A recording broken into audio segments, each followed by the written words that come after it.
네, 안녕하세요. 우리 가족 여러분 반갑습니다. 오늘 5월 10일 주말 찐시황 시작해 보도록 하겠습니다.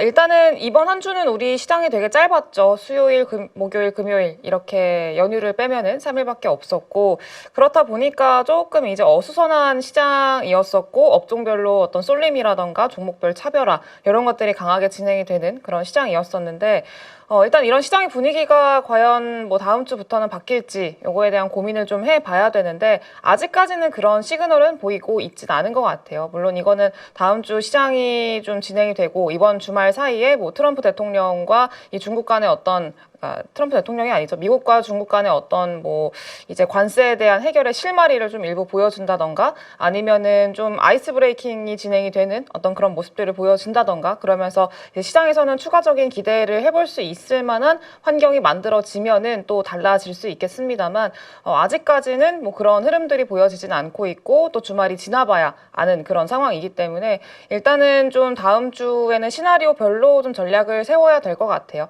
이번 주 금요일, 어제죠. 어제 미국 증시 마감 상황을 또 일단 한번 보고 가도록 할게요. 일단 금요일 날 미국 증시 같은 경우에는요, 3대 지수가 강보합권 정도에서 혼조세로 마감이 됐습니다. 마찬가지로 미국 같은 경우에도 토요일부터 일요일 날 이제 스위스에서 제네바 회담 진행이 되죠. 거기서 있을 미국과 중국 간의 어떤 그 협정을 좀 앞두고, 그러니까 회담을 앞두고 좀 경계감이 짙은 그런 시장이었었습니다. 네, 그래서 이제 아무래도 미국 증시 그리고 미국 증시 안에서 여러 기술주들 중심으로 좀 반등이라던가, 그리고 그동안의 관세로 인해서 어떤 경제에 대한 리스크 이런 것들이 많이 부각이 됐었는데, 이런 것들이 일부 해소되는 그런 모습들이 보여진다라고 하면은 아마 기술주들 중심으로 해서 미국 증시도 조금 더 이제 긍정적인 흐름을 기대해 볼 수 있을 거고요. 근데 만약에 그런 흐름을 좀 보여주지 못하고 혹시 뭐 회담 사이에서 시장이 기대하는 것만큼의 어떤 액션이 나오지 않는다던가, 아니면 어떤 좀 이야기가 오가지 않는다던가, 뭐 그렇게 되면은 당연히 시장은 실망을 하겠죠. 네, 그리고 이 관세에 대한 리스크가 조금 더 질질 끌려갈 수밖에 없겠구나라고 이제 시장에서는 인식을 할 거기 때문에, 그리고 실제로 지금은 좀 경제 지표라던가, 그리고 이런 실물 지표들이 조금씩 안 좋은 그런 모습들이 나타나고 있는 상황이잖아요. 뭐 고용 지표도 최근에는 뭐 좋긴 했습니다만, 앞으로 계속 좋기는 힘든 그런 상황이고, 그리고 실질적으로 뭐 미국으로 가는 뭐 이제 항만으로 방문을 하는 중국에서 가는 뭐 입동량 수라던가 이런 것들이 좀 지속적으로 급격하게 감소하는 그런 모습들도 좀 보여지고 있는 상황이고요. 그래서 지금 타임라인을 보면은 실질적으로 그 경기 침체에 대한 본격적인 데이터가 반영이 되는 시기를 보통 전문가들은 한 6월 정도를 보고 있다고 하더라고요. 그래서 이제 공통된 이야기를 취합을 해보면 그래요. 보통 한 6월 정도를 보고 있고, 그렇기 때문에 지금은 좀 아직 경계감이 짙은 그런 상황이어서 이런 상황이 계속 이어진다라고 하면은 당연히 최근 우리 시장에서도 보여줬던 뭐 일단 뭐 실적에 대한 어떤 기대감이 있는 확실한 숫자가 찍히는 업종들, 혹은 뭐 확실한 모멘텀이 있는 업종들 중심으로 좀 이제 강한 수급 쏠림이 진행이 되는 형태로, 그리고 그런 수급 쏠림이 진행이 되는 형태가 순환매가 도는 이런 형태가 계속 지속이 될 걸로 우리는 예상을 해봐야 되지 않을까, 이렇게 좀 생각을 해야 될 것 같습니다. 그래서 시장의 분위기가 바뀌지 않는, 뭐 정리를 하자면은 시장의 분위기가 바뀌지 않는다면은 이번 주 보여줬던 시장의 분위기가 더 이어질 가능성이 높겠구나라고 좀 보시면 될 것 같습니다. 그리고 미국 증시 마감 상황으로 다시 넘어가서 본다라고 하면은요, 3대 지수가 일단 보합권에서 마감이 됐다라고 말씀을 드렸는데, 장 초반 분위기는 나쁘지 않았습니다. 3대 지수가 보시다시피 장 초반에는 플러스로 좀 출발을 했어요. 양호하게 출발을 했는데, 이거는 트럼프 대통령의 어떤 발언들 덕분이었다라고 보시면 될 것 같아요. 이제 어제 우리가 미국장이 개장하기 전부터 블룸버그에서도 뭐 이런저런 어떤 보도들이 많이 나왔었는데, 아무래도 이번 주 주말 사이에 이 중국과 미국 간의 그 회담을 앞두고 있는 그런 상황이다 보니까 많은 좀 추측이라던가, 그리고 기대감이라던가 이런 뭐 기사들이 많이 보도가 됐었어요. 분석글들도 많았었고. 근데 일단 뭐 그 관련된 내용 중에서 시장에서 가장 많이 부각을 받았었던 건 이번 주말 사이에 어떤 이야기들이 나올지, 그리고 어떤 성과가 나올지 요거에 따른 어떤 좀 그 분석이었었는데, 블룸버그 쪽에서는 좀 그렇게 얘기를 했었어요. 이제 그 관세가 60% 60%까지 인하될 수도 있을 것 같다라는 그런 내용이 좀 보도가 됐습니다. 그래서 지금은 미국이 중국에 대해서 145% 관세를 부과하고 있는 그런 상황이잖아요. 네, 근데 60%까지 낮출 가능성이 있다. 뭐 이런 얘기들이 보도가 되면서 이거에 따른 어떤 기대감이 형성이 된 거죠. 그래서 거의 뭐 지금에 비해서는 반토막이기 때문에. 네, 근데 일단 60%까지 블룸버그 쪽에서 얘기를 했는데 이거를 좀 제가 봤을 때는 트럼프 대통령이 의식을 좀 한 것 같아요. 그래서 요거에 대해서 직접적으로 트럼프 대통령이 대중관세가 80%가 적절할 것 같다. 이렇게 좀 얘기를 했습니다. 그러니까 사실 아직 그 회의가 진행되기 전이잖아요. 회의가 진행되기 전이고 미국과 중국은 지금 서로 아직까지 입장 차이가 좁혀지지 않고 있는 그런 상황이고 서로 계속 입장 차이를 확인하고 있는 그런 상황이고 서로 기싸움하고 있잖아요. 기싸움하고 네가 전화해라 내가 전화했니 뭐 이러면서 서로 기싸움을 지금 여전히 하고 있는 그런 상황인데 여기서 만약에 시장의 분위기가 미국이 중국한테 60%까지 허가해 줄 것 같아.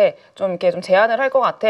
라는 그런 좀 이야기들이 나오게 되면은 이제 회담에서 어떻게 보면 그 스콧 베센트 장관이 좀 협상에 있어서 조금 우위를 가져가기가 어렵지 않을까에 대한 생각을 아마 하지 않았을까라고 좀 생각이 들어요. 그래서 아마 그거를 의식을 해가지고 일부러 한 60%보다 더 높은 한 80% 정도라고 좀 이제 언급을 한 거 아닌가라고 어떤 전략적인 차원에서의 언급 아니었을까라고 좀 생각이 듭니다. 실제로 80%를 하겠다 이런 의미가 아니라 그래서 일단은 말로는 뭐 80%가 적절할 것 같다. 중국이 일단은 대신 미국의 시장을 개방해야 된다라는 그런 스탠스 자체는 여전히 이어가고 있는 그런 상황입니다. 네, 그래서 어쨌든 뭐 이런 내용들이 조금 나오면서 지금 트럼프가 직접적으로 중국에 대한 관세를 좀 줄일 가능성에 대해서 이야기를 한 거기 때문에 시장에서는 요거를 좀 긍정적으로 받아들인 거죠. 그래서 요래서 처음에는 이제 3대 지수가 플러스로 좀 출발을 했는데 갑자기 음전을 했죠. 갑자기 좀 하락 전환을 했는데 요거는 이제 연준 위원들의 발언들이 좀 어제 많았었습니다. 연준 위원들이 이제 지금 현재 상황에 대해서 그리고 앞으로의 정책 상황에 대해서 좀 이야기를 하는 그런 시간들이 있었는데 6월 대선을 앞두고 있는 상황에서 상법 개정이라든지 지금 해결이 되어가는 단계잖아요. 금리 인하 시기에 수출하는 나라이기 때문에 굉장히 좋은 흐름이 만들어질 수 있다. 증시가 좋아졌을 때 잘 벌고 더 많이 버는 사람들은 결국은 자신만의 기준과 원칙, 포인트를 잡아서 매수 매도의 타이밍을 잡는 훈련을 계속 반복을 해보는 거죠. 8주 동안 무려 24번이나 되는 라이브를 통해서 트렌드에 맞게끔 대응을 하실 수 있도록 이 부분이 핵심이라고 보시면 될 것 같습니다.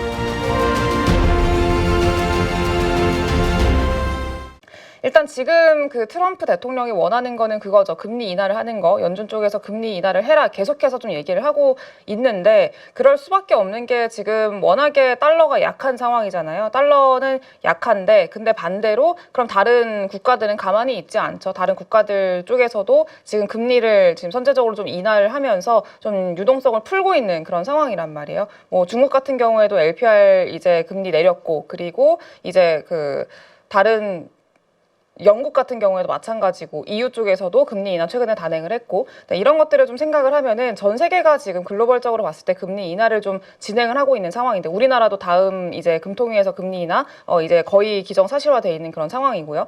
네, 그렇기 때문에 이제 트럼프 대통령 입장에서는 금리를 좀 빨리 내리고 싶을 거예요. 다른 나라들은 다 내리고 있는데 근데 연준 위원들은 사실 트럼프 대통령의 어떤 이런 원하는 방향성과는 좀 맞지 않는, 그러니까 좀 반대되는 그런 이야기들을 많이 하고 있습니다. 시장에서도 사실 좀 원하죠. 유동성이 공급이 되는 거를 원하고 그리고 재정 정책이나 이런 것들이 좀 풀리면서 이제 미국 증시를 전반적으로 부양해주는 그리고 경제 자체를 부양해주는 이런 형태로 가는 거를 시장에선 당연히 원하는데 근데 이제 연준의 입장도 그렇게 단순하지는 않은 거죠.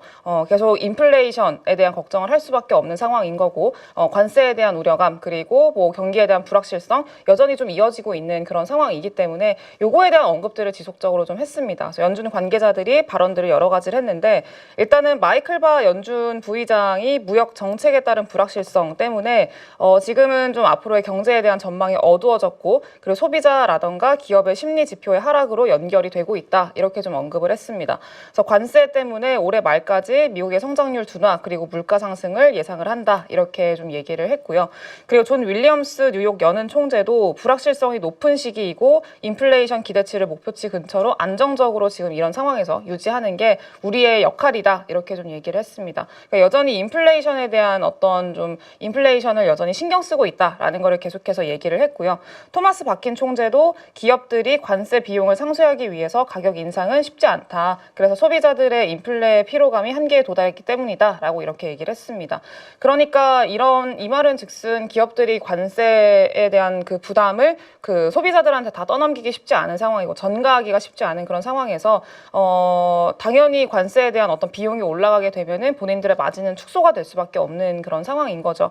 네, 그래서 지금 경제에 대한 어떤 불확실성, 물가에 대한 부담감 이런 것들이 여전히 작용을 하고 있고, 근데 다만 지금 선제적으로 뭔가 행동을 취하기에는 이제 그 연준 의장이죠. 파월 연준 의장이 계속해서 강조를 하고 있는 거는 아직까지 경제가 너무 멀쩡하다. 그러니까 뭐 본인들은 의사인데 뭐 그런 예시를 할 수 있는 거죠. 본인들은 의사고 경제가 지금 뭐 환자라고 한다면은 아파야 약을 처방해 줄 수 있는 거잖아요. 질병이 있어야 아파야 처방해 줄 수 있는 건데 아플 것 같다고 해서 약을 처방해 줄 수는 없잖아요. 그러니까 본인들의 입장은 계속 그건 거죠. 아직까지 하드 데이터가 너무 멀쩡하고 아프지 않은데 미리 약을 처방할 수 없다. 그래서 아픈 거를 확인을 하고 그때 이제 약을 처방해 줄 수가 있다. 이렇게 계속해서 얘기를 하고 있는 건데 조금 뭐 그래요. 뭐 그런 뭐 입장도 이해는 갑니다만 충분히 그럴 수 있긴 합니다만 이제 조금 언제나 대응이 좀 한 발씩 느리다라는 것들, 그리고 이제 모든 게 다 일어나고 나서 좀 행동을 하게 되는 것들,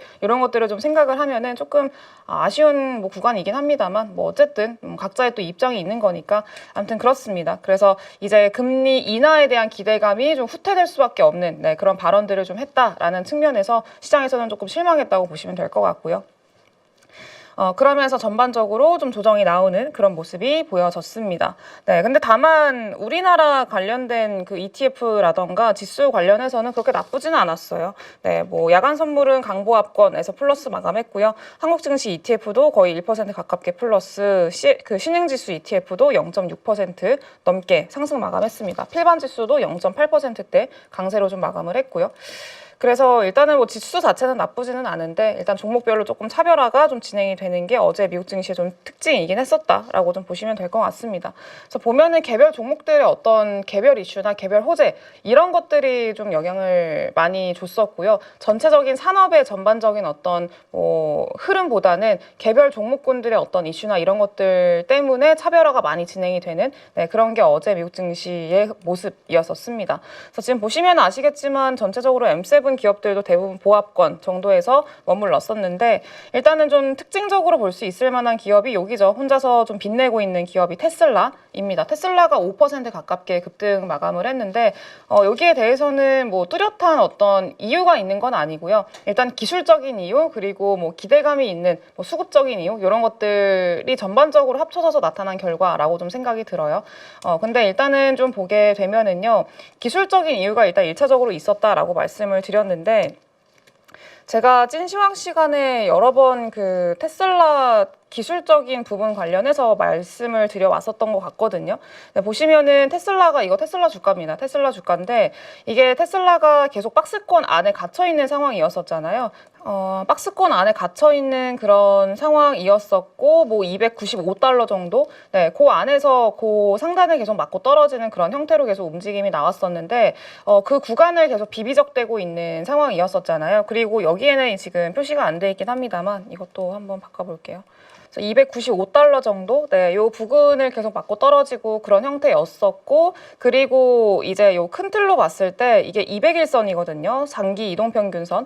여기가 이제 지속적으로 저항으로 작용을 하던 그런 그 구간인데, 이런 장기 이동평균선을 어제 수급적인 이유로 조금 돌파에 성공을 했습니다. 그러면서 이제 수급이 딱 이렇게 붙어주면서 조금 더 이제 추가적인 탄력이 좀 발생을 한 거죠.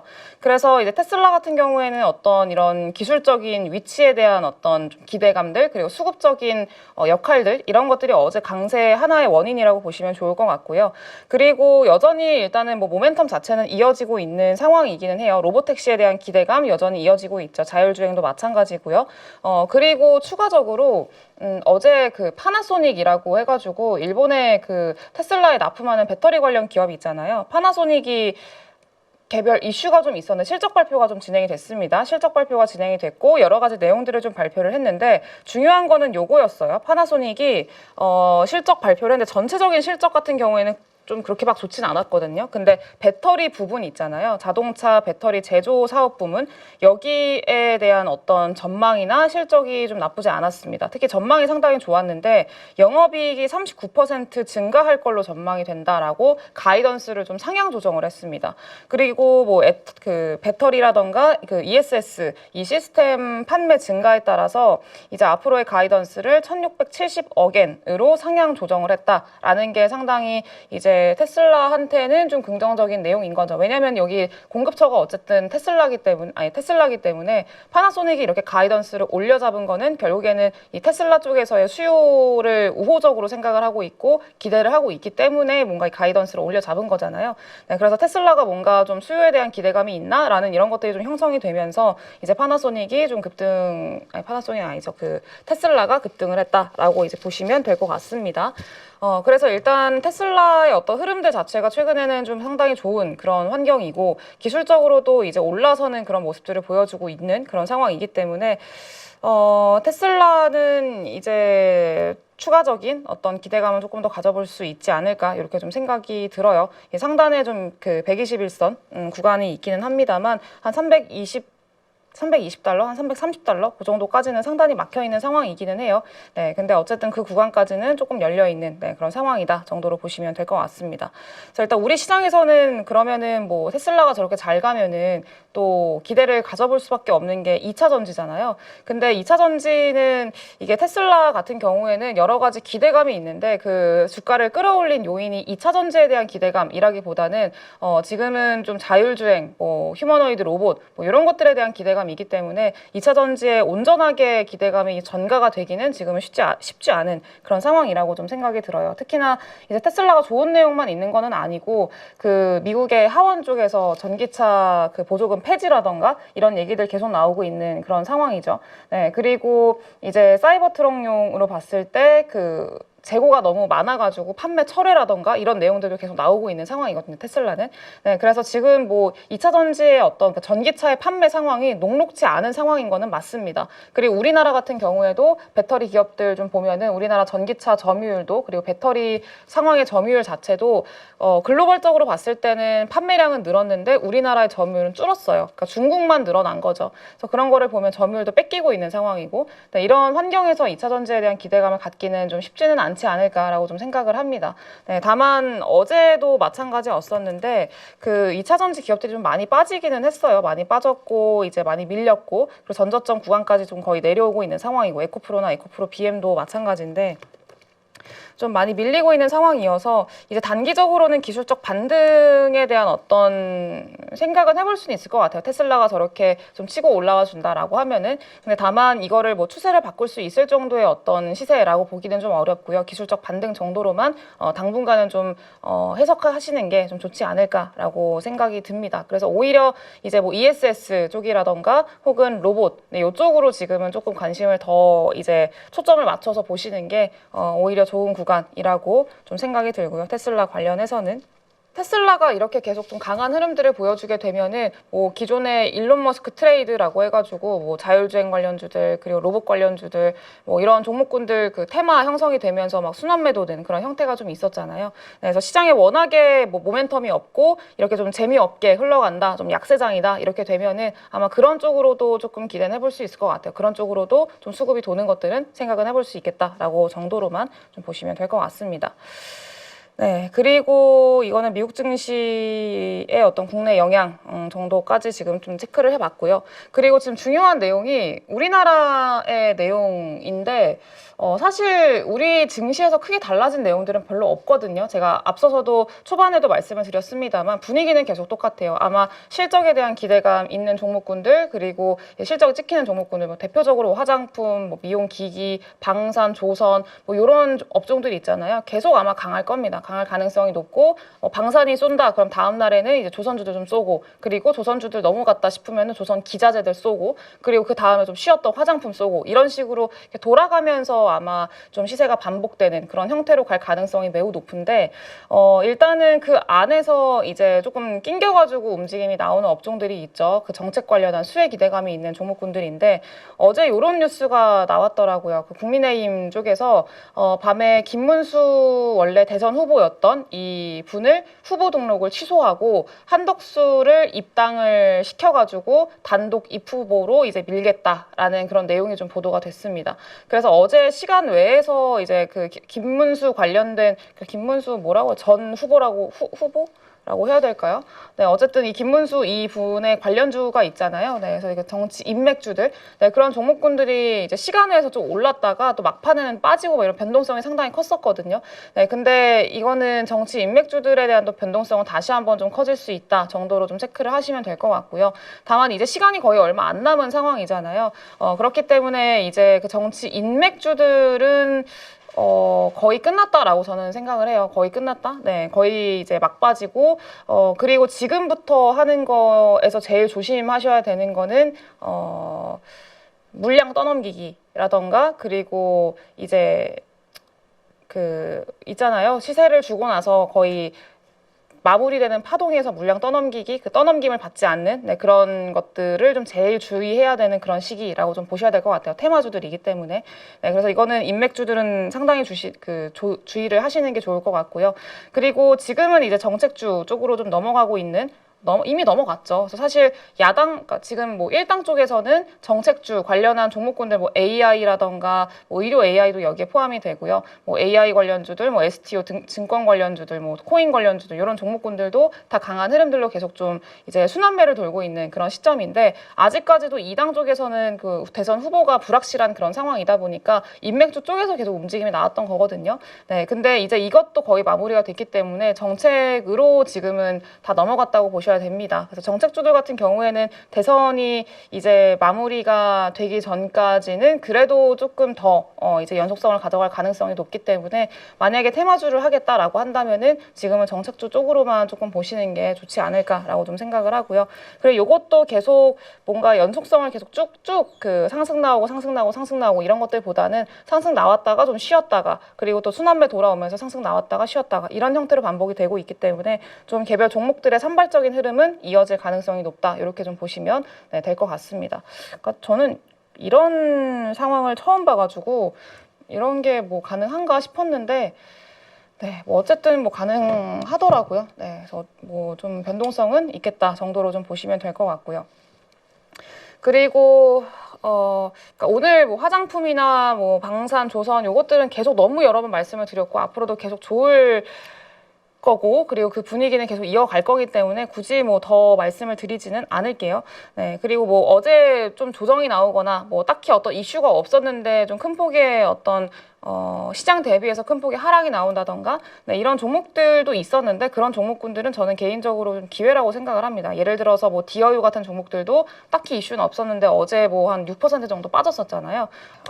디어유를 말씀을 좀 드렸었는데 디어유가 어제 한 6%인가 빠졌어요. 6% 가깝게 좀 하락이 나왔는데 엔터주들이 다음 주 월요일 날 조금 조정 나올 가능성이 있을 것 같아요. 그때 일단은 이유는 이런 뉴스가 나왔습니다. 그 이펙스라고 해가지고 저는 모르는 아이돌이긴 한데 남자 아이돌들이 이제 최근에 중국에서 단독 공연을 한다라는 내용들이 있었잖아요. 그러면서 한한령 해제에 대한 어떤 시그널 중에 하나로 좀 거론이 많이 됐었고 실제로 기대감을 좀 만들면서 엔터주들을 좀 끌고 가는 그런 역할을 좀 해줬었는데 근데 이펙스가 중국 공연을 돌연 연기했다라는 내용이 좀 보도가 됐습니다. 그래서 한한령 완화 너무 이른 기대감이었나라는 그런 기사가 보도가 됐는데 일단은 공연이 연기가 됐다고 하는데 뭐 한한령 완화에 대한 기대감이 일렀나라고 한다면은 일렀을 수는 있죠. 기대감을 미리 땡겨온 거니까. 근데 다만 이거는 뭐 그렇게 큰 악재는 아니라고 생각이 들어요. 왜냐면은 일단 이유를 좀 보니까 뭐 중국 현지 사정으로 공연이 연기됐다라고 하는데 그 현지 사정이 뭐 내부적인 어떤 정책적인 어떤 이슈나 뭐 이런 것들이 아니라 관련 공연 업체 사칭이랑 사기가 급증을 했대요. 그래서 이제 중국 공연 허가가 중국 내에서도 굉장히 좀 관심을 많이 받았다고 하더라고요. 네, 그렇다 보니까 사칭이나 사기 이런 동반해서 따라오는 범죄들이 좀 같이 와가지고 예측하지 못한 피해가 뭐 발생할 우려가 커지면서 중국 쪽에서 공연을 좀 연기했다, 결정했다, 뭐 이런 내용이 좀 나왔습니다. 네, 근데 물론 지금 이게 뭐 좋은 뉴스는 아니죠. 이게 뭐 그냥 핑계일 수도 있고요. 뭐 사칭이나 사기, 뭐 범죄 이런 것들이 뭐 핑계일 수도 있는 그런 상황이긴 합니다만 어쨌든 좀 그 빠른 시일 안에 다시 일정을 잡겠다고 얘기를 했거든요. 아예 취소가 된 거는 아니기 때문에 새롭게 일정을 잡겠다고 좀 얘기를 했어요. 네, 그래서 아마 관련된 좀 내용이 다시 좀 나오게 되면은 그거는 회복에 대한 어떤 좀 회복에 대한 기대감을 가져볼 수 있지 않을까라고 좀 생각을 하고 있습니다. 그래서 이제 요거는 어떻게 보면은 그동안에 엔터주들이 워낙에 좀 강했었고 그리고 뭐 SM, YG 최근에 실적을 잘 발표한 기업들도 많았잖아요. 금요일 같은 경우에는 YG 엔터가 실적을 괜찮게 발표를 했고 그러면서 급등이 나왔는데 전반적으로 좀 상당히 강한 흐름들을 보여줬었기 때문에 이런 흐름들 안에서 전체적으로 좀 키 맞추기가 진행이 되는 그리고 이제 기대감과 이평선 간의 어떤 이격을 좀 좁혀주는 그런 내용으로 좀 작용을 할 가능성이 높지 않을까라고 좀 보셔야 될 것 같아요. 네, 그래서 그런 거라고 보시는 게 좋을 것 같고요. 다만 전체적인 추세나 이런 것들을 다 꺾어간다 뭐 이런 것들보다는 기대감은 여전히 유지가 되고 있는 상황인데 중간에 너무 이제 과하게 어떤 슈팅이 나온다던가 과하게 어떤 업종 쏠림이라던가 기대감이 좀 쏠리게 된다라고 하면은 이거를 좀 이제 줄여나가면서 눈높이를 맞춰나가는 그런 이제 과정들이 있기 때문에 그런 과정이 좀 진행이 되는 어떤 좀 빌미가 될 가능성이 매우 높지 않을까라고 좀 생각을 합니다. 그래서 일단 이런 내용들이 있었다 정도로 좀 보시면 될 것 같고요. 그리고 마지막으로 원전 관련된 내용이 있었는데 미국에서도 원전 관련된 이야기들을 좀 했습니다. 원전의 안전 규정을 전면 개정하겠다라고 전면 개정을 추진하겠다라는 내용이 보도가 됐어요. 2050년까지 발전 용량을 4배로 늘리겠다라는 내용인데 미국도 이제 전력 부족 문제가 계속 좀 심각하다고 말씀을 여러 번 드려왔었습니다. 그리고 실제로 뉴스로도 많이 보도가 됐었고 그렇기 때문에 그거에 따른 어떤 좀 보완하기 위한 수단으로 원전을 채택을 하고 있는 상황이고요. 뉴욕타임즈가 트럼프의 행정명령 초안을 보도를 했다고 해요. 처음으로 뉴욕타임즈 쪽에서 보도가 된 거고 원전의 르네상스를 위해서 단호하게 뭐 조치를 한다 뭐 이런 내용인데 일단 트럼프 미국 대통령이 원자력 용량을 2050년까지 4배로 늘리기 위해서 안전 규정 개정을 이제 좀 추진을 하고 있는 그런 상황이고 그리고 신규 발전소 건설을 더 쉽게 하는 그런 방안을 검토하고 있다고 이제 좀 보도가 됐대요. 그래서 지금 현재 4개인 그 행정명령 초안에 따르면 트럼프 대통령이 원전 발전 용량을 현재 100기가와트에서 2040년에는 400기가와트까지 늘린다는 그런 목표를 가지고 있다고 하고요. 그래서 원전 건설을 좀 가속화시키기 위해서 규정을 전면 개정하고 18개월 이내에 새로운 원자로 승인 여부를 결정하도록 하는 방안을 검토하고 있다라고 얘기를 합니다. 네, 그래서 이제 요것 또한 원전에 대한 당연히 좀 호재라고 볼 수 있을 것 같고요. 미국도 원전 그리고 에너지원이 워낙에 좀 에너지 자체가 부족한 상황이기 때문에 그거를 조달하기 위해서 원전을 좀 늘리고 있는 강력하게 좀 드라이브를 걸고 있는 상황이다라고 좀 보시면 될 것 같습니다. 네, 그리고 뭐 이렇게 얘기를 하면은 그러면은 뭐 웨스팅하우스에만 좀 수혜가 가는 거 아니냐 이렇게 좀 생각을 하실 수도 있어요. 왜냐하면은 미국에는 또 미국이 밀어주고 있는 원전 기업은 웨스팅하우스잖아요. 근데 아시다시피 웨스팅하우스는 그 시공 능력이 없습니다. 설계 능력만 있고 시공을 못해요. 건설 능력도 거의 뭐 10년 넘게 건설을 해본 적이 없고 네, 그렇기 때문에 일단은 웨스팅하우스가 뭐 어느 분야를 당연히 맡게 되겠죠. 미국에서 새로운 원자로를 건설하고 뭐 그렇게 되면은 당연히 이쪽에서도 맡게 되는 부분들이 있을 텐데 어쨌든 시공 능력이 없기 때문에 이 시공 능력을 담당할 수 있을 만한 그 기업들의 참여나 이런 것들이 당연히 필요합니다. 근데 그런 거는 뭐 지금 전 세계적으로 봤을 때 지금 원전에 대한 그 능력을 보유하고 있는 국가들이 프랑스 그리고 지금 중국, 러시아, 한국 미국 이렇게 한 5개 정도밖에 없는데 지금 뭐 중국이랑 러시아는 당연히 빠지죠. 그리고 뭐 프랑스 같은 경우에는 우리나라에 비해서 가격이 일단 비싸기도 하고요. 그리고 일단은 그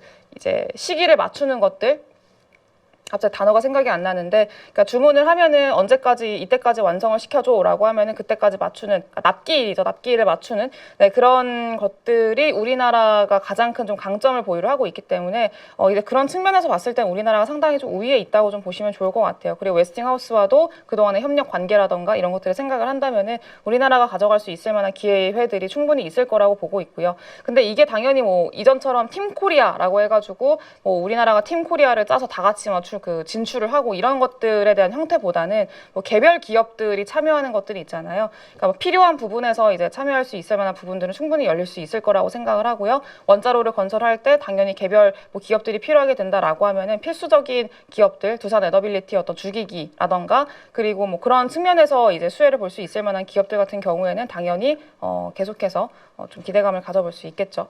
그래서 이제 뭐 두산 에너빌리티라던가 BHI 이런 종목들도 최근에 여전히 강한 흐름들을 보여주고 있는데 더 이제 기대감을 가져볼 수 있을 것 같고요. 그리고 이렇게 에너지원에 대한 어떤 수요 그리고 이 전력 부족에 대한 이야기들 나오게 되면 당연히 같이 따라올 수밖에 없는 게 전력 설비에 대한 문제들.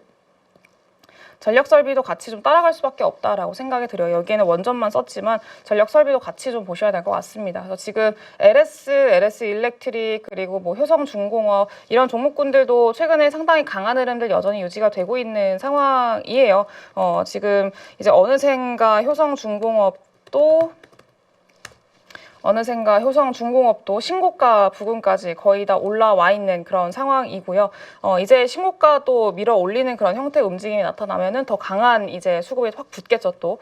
네, 그리고 뭐 LS도 마찬가지로 지금 전에 만들었던 이 저항대 라인 있거든요. 요 구간 돌파했습니다. 돌파했고 종가상으로 봤을 때는 돌파를 했어요. 그 어제 기준으로 했을 때. 그래서 이 박스권을 돌파를 한 거기 때문에 LS는 저는 더 이제 기대를 해볼 수 있다 충분히. 라고 좀 생각을 하고 있고요. 장기간 동안에 못 뚫던 상단이잖아요. 13만 원 선. 네, 거기를 일단 돌파를 해줬기 때문에 조금 더 탄력받을 수 있을 만한 위치라고 좀 생각을 하고요. 그리고 LS 일렉트릭 같은 경우도 마찬가지입니다. 조심조심 슬그머니 이렇게 좀 계단식으로 올라오고 있는 네, 그런 상황이어서 일단 LS 일렉트릭, LS 그리고 효성중공업 이렇게 지금은 좀 기술적으로 봤을 때는 잘 만들어가고 있는 그런 상황이기 때문에 관심 있게 보시면 좋지 않을까 이렇게 좀 생각이 듭니다. 네, 그래서 일단은 지금 뭐 기존의 주도주로서 역할을 하고 있었던 조선방산, 화장품 요거는 계속 좀 이제 가는 거고요. 거기서 이제 플러스로 곁다리라고 하긴 좀 그렇지만 여기서 추가적으로 더 이제 끌고 갈 수 있을 만한 업종들 지금 원전, 전력 설비 그리고 전력 설비는 뭐 여기에 끼기에는 조금 더 거시적인 산업이긴 합니다만 그래서 원전, 뭐 전력 설비 그리고 뭐 정책 관련된 종목군들 이렇게 좀 보시면 되지 않을까 이렇게 좀 생각이 드네요. 네, 그래서 일단은 아직까지는 시장의 분위기가 바뀌기에는 조금 시그널들이 보이지는 않고 있는 상황이고 다음 주도 이어질 가능성이 매우 높기 때문에 일단 지금은 실적, 1차적으로 가장 먼저 실적 발표되는 기업들 체크하는 게 제일 중요하겠고요. 그리고 그 외적으로는 방금 말씀드린 업종들, 주도 업종들 안에서의 어떤 좀 전략들을 짜시는 게 당분간은 시장에서 소외되지 않는 방법이라고 좀 보고 있습니다. 그래서 그렇게 보시면 될 것 같고요. 저는 오늘 이렇게 물러가도록 하겠고 다음 주 월요일 날 아침에 또 다시 돌아오도록 하겠습니다. 감사합니다. 6월 대선을 앞두고 있는 상황에서 상법 개정이라든지 증시 활성화에 대한 그런 기대감들이 분명히 만들어질 거라고 생각을 하고 있고요. 트럼프가 고관세를 매기는 부분들이 지금 해결이 되어가는 단계잖아요. 금리 인하 시기에 수출하는 나라이기 때문에 외국인들까지 들어오게 된다라고 하면 굉장히 좋은 흐름이 만들어질 수 있다. 증시가 좋아졌을 때 잘 벌고 더 많이 버는 사람들은 준비가 되어 있는 그런 사람들이거든요. 명확하게 어떤 사야 되는 기준, 팔아야 되는 기준, 원칙이 안 잡혀 계신 분들은 자신만의 기준과 원칙, 포인트를 잡아서 매수 매도의 타이밍을 잡는 훈련을 계속 반복을 해보는 거죠. 8주 동안 무려 24번이나 되는 라이브를 통해서 트렌드에 맞게끔 대응을 하실 수 있도록 그러한 훈련을 진행하는 이 부분이 핵심이라고 보시면 될 것 같습니다. 복잡한 이론보다는 시장 흐름을 파악하는 눈과 타이밍을 잡아가는 그런 포인트라고 생각하시면 됩니다.